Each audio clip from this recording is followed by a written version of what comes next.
Okay.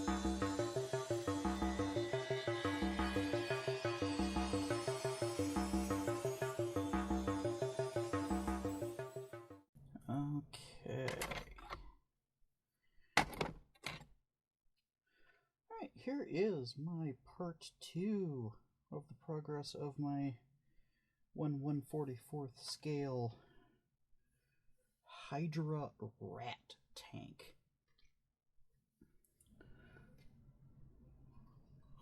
Now, last time we had a different looking back end here. So I had basically removed the whole upper deck of this rear portion that I had made. I just didn't like the way that looked. And so I built this much boxier one up here. It looks more like a bunker sort of design. I also, if you can make them out, I added little pieces here to make a little stairway and a rail that lead up, so that way soldiers could walk across the deck, easily get up to here, access the door at the front. These two pieces are gun turrets, you know, that they're intended to be able to rotate 360. I have them permanently mounted in this position. I'm going to be building guns that go on either side of this, so there'll be two on each side. And then there's a clear dome in the front right here for visibility. Around the back, you can see where I have the supply crane, and then also this is actually a locker where the crane is kept during combat time. So whenever they're stopped somewhere for supplying, then the crane is basically removed, assembled, and then set up. I've got the doors and railings set up on the back there. Let me see.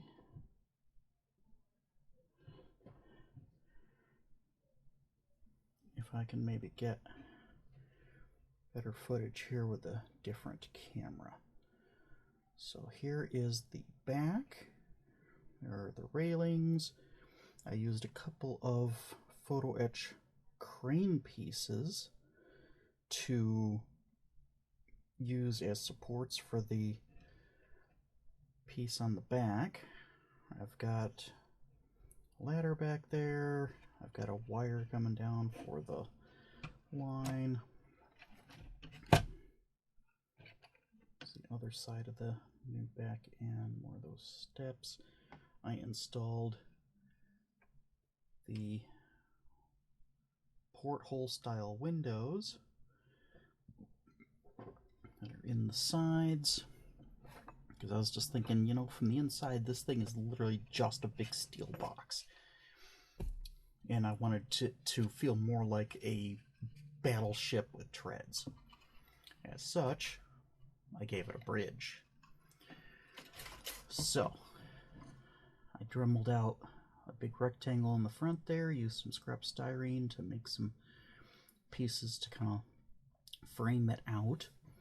I also removed the teeny little spots that were meant for headlights up front. There were just two tiny little headlights that wouldn't work for something this scale. They were just kind of ridiculous. So I basically cut out some big squares here, put some stock styrene in, and then glued those down. That opening in the front is just right for a square-topped white LED to fit in there. I'm going to be adding a double cannon up here into this little tube. The cockpit interior is right here. Gotta figure out the angles of this camera. So the interior is here. I've got a single occupant that'll be inside the tank since it's basically stopped and you know, resupplying time, but I figured it would make sense to have somebody always in there. I've got these round pieces on either side where there's going to be a red LED. The pieces here will be just visible through the window as the tops of seats. And let's see if I can just kind of fit that in there.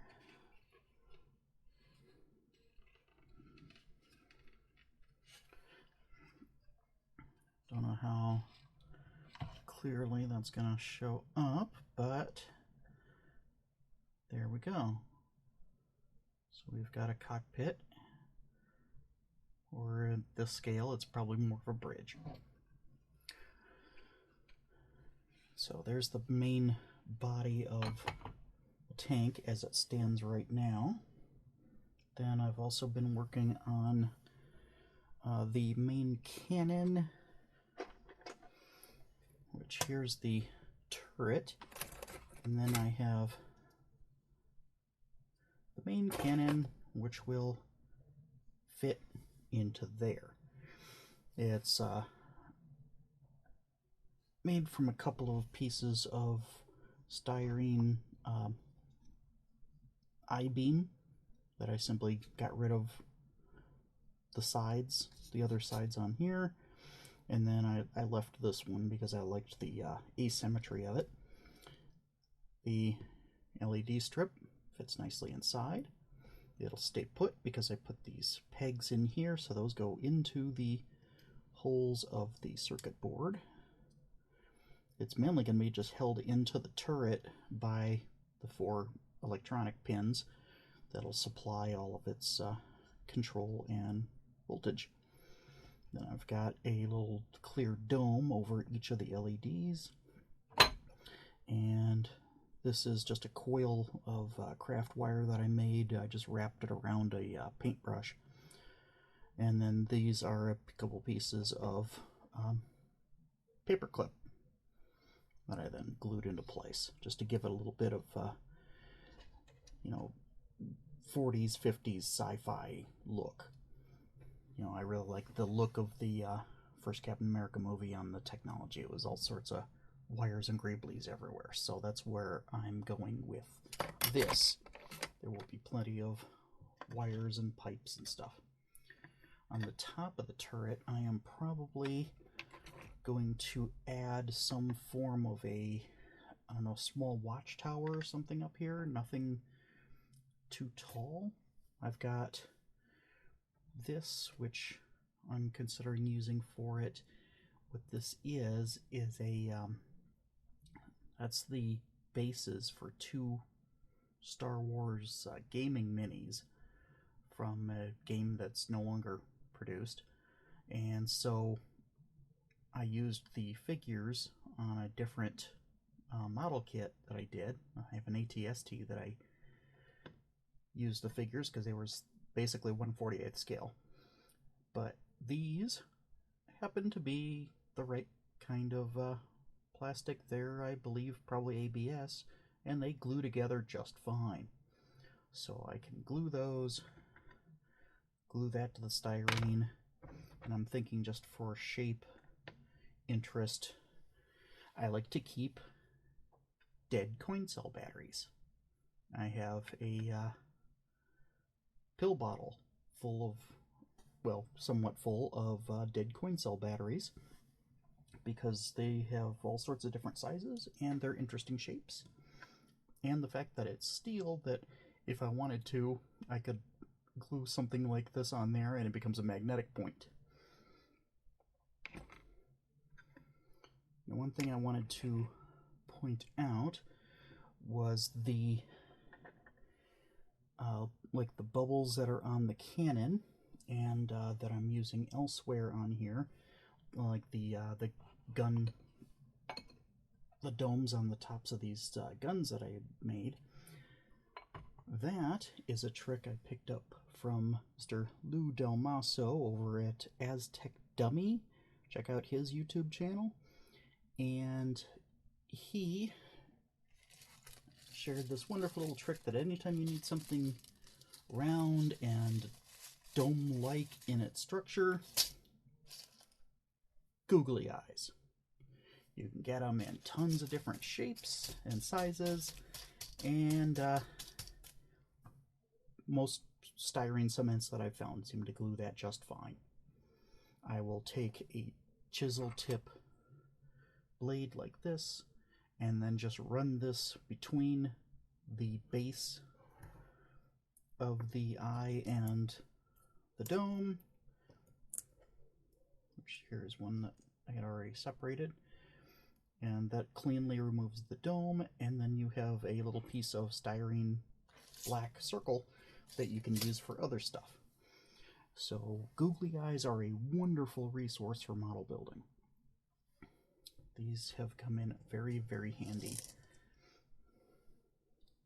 Another part that I've been kind of poking at are the support vehicles. I have this one, which is going to be the cannon that's been retrofitted as an energy weapon. I've got this piece back here basically as a battery that will power the energy weapon. There's going to be a whole lot of changes made to this. I've basically got the battery just sort of attached to the slider that they would load the shells onto to go into the back of the cannon. So this is going to be essentially kind of a energy shotgun that rolls along on tank tracks. The other tank I had of similar design is more extensively altered. That is a battery. So this is going to be a rolling resupply vehicle for any other machines that happen to use the Tesseract power. So I've got a blue LED that's going to be inside the box here, and that's going to shine up through a little dome I've got up on top. So the dome will glow. Part of the material I used was actually a old Starbucks gift card, which is transparent plastic, which I believe is like ABS because it glues just fine. And so what I can do is, after priming and painting, I can just scratch some lines on this, and that'll give me just a little bit of think of kind of like a Tron circuit pattern that I can put on the back. And so I've got just some little detailing, some wires, which at the scale, these are, really big hoses. I've got a cockpit I built up front. This is more of that clear plastic that will be primed solid, so you'll mainly just see it through the front and then a little bit out the front, or through the side and a little bit out the front as windows. So I put a single seat in there so that way you can tell that there's, some place where a driver would sit.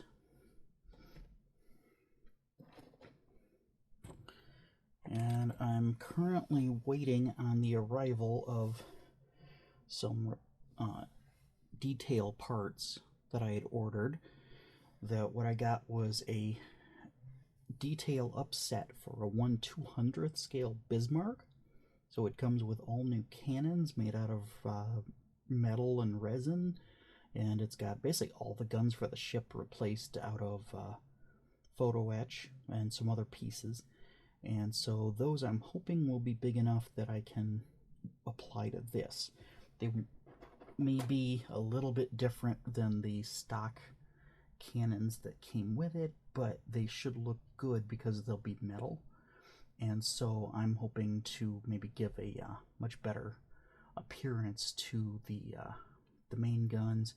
And if I don't wind up using the big guns on this one, well, that gives me a bunch of cannons I can apply to something else later. The smaller guns are what I'm going to apply to probably these turrets in the back over here.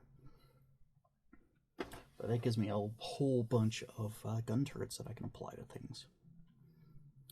Something that I had actually kind of forgotten that I had, that I dug out, that's been very, very valuable. That is my Greeblies box. I've got boxes full of just little parts. These are from basically scrap kits that I picked up. If you look around on eBay, you can pick up, model kits that are in just portions of them for just a few dollars.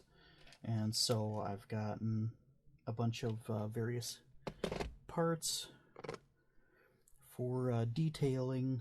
I've got some arts and crafts pieces. Probably hard to tell what those are, but they're just little circular, sparkly things that whenever they're primed and painted, they just look like nice gear type of designs.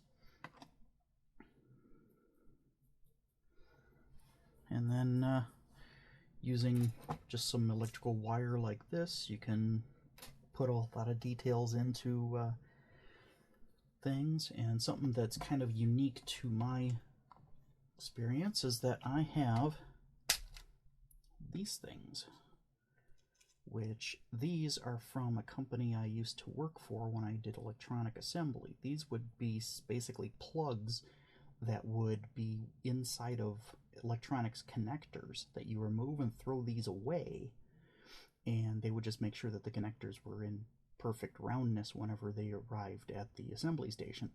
So these things were being thrown away. This is like brass and aluminum tubing, and that wonderful detail in there is definitely something I can make use of. So I've got a fairly nice box of those. I've got these that are a little bit smaller, but I don't have nearly as many of them. And then I have these that are much smaller. And so these are super useful, but unfortunately, once they're gone, they're gone. I can't replace these things. I wouldn't know what to even call them in order to look for more. So those are valuable little detail pieces that I can put onto things. They might make good gun barrels, you know, they would look good as pistons. There's all sorts of things that I could potentially do with those. But that is currently what I have going on the Rat.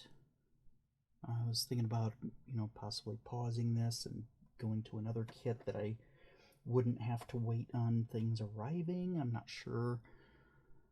I'm ramping back up with work full-time, and so I have no idea what my time is going to be looking like to do this kind of thing, but I'm going to try and get into some sort of a regular habit of it.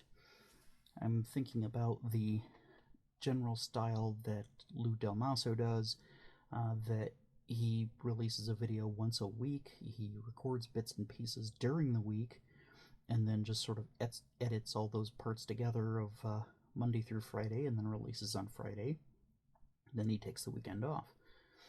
I would basically be a similar kind of concept, but probably not the same scheduling. But I like the idea of just being able to film, you know, 5 or 10 minutes at a time whenever I'm here at the bench. And I might try just turning on the camera and just leaving it while I'm working, so that way you can kind of see what the process looks like, because I am doing a lot of scratch building, which isn't a super common thing apparently. So we will just have to see how this comes out. But now I'm just sort of rambling, so I am going to turn this off and hopefully get this edited together. I'm working on a new intro. I just need to get the okay from Mr. Foxx, who did the music on that. I just wanted to get his final permission and okay, and so then I can make use of that. Thanks for watching. Bye.